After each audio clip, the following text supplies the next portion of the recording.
ഇല്ല ബാലമ്മ. നീ എന്തിനാ മറച്ചു വെക്കുന്നേ? ഇടി, നിന്നെ അവൻ തല്ലിയത് ഞങ്ങള് കണ്ടതല്ലേ? ഞങ്ങള് മാത്രോ? ഈ നാട്ടുകാരും മുഴുവൻ കണ്ടതാ. അക്കുചേട്ടൻ എന്നെ തല്ലിയിട്ടില്ല. അയ്യോ സത്യം പറഞ്ഞ ഇവരെല്ലാം കൂടി നിന്നെ ഉപദ്രവിക്കുന്നുള്ള പേടിയാണോ നിനക്ക്? നീ ആഗ്രഹിച്ച ജീവിതം ഇതാണോ? പറയണേ. ചാരു പറയില്ല. അവളുടെ ജീവിതം തകർത്തേ ദേ ഈ നിൽക്കുന്ന ബാലമാവ തന്നെയല്ലേ.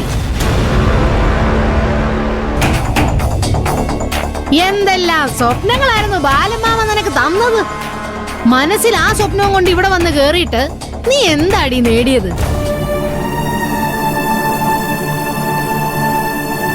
ഡോ ബാലമാഷേ, എന്റെ മോളെ താൻ പറഞ്ഞു വിശ്വസിപ്പിച്ച് ചതിച്ചു.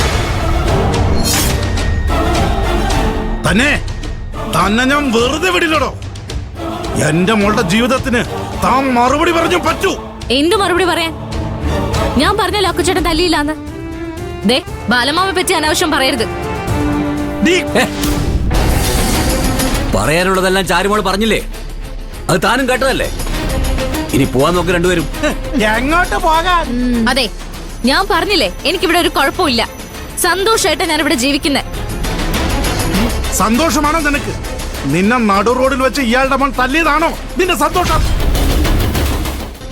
നിങ്ങൾ എന്തിനാ വീണ്ടും വീണ്ടും അതിനെ പറഞ്ഞോണ്ടിരിക്കുന്നേ? ഞാൻ അക്കുചേട്ടനെ വിഷമിപ്പിക്കുന്ന ഒരു കാര്യം ചെയ്തു. അപ്പൊ അക്കുചേട്ടന്റെ ദേഷ്യം വന്നപ്പോ തല്ലി. അതിനെന്താ കുഴപ്പം? തെറ്റെന്റെ അല്ലേ?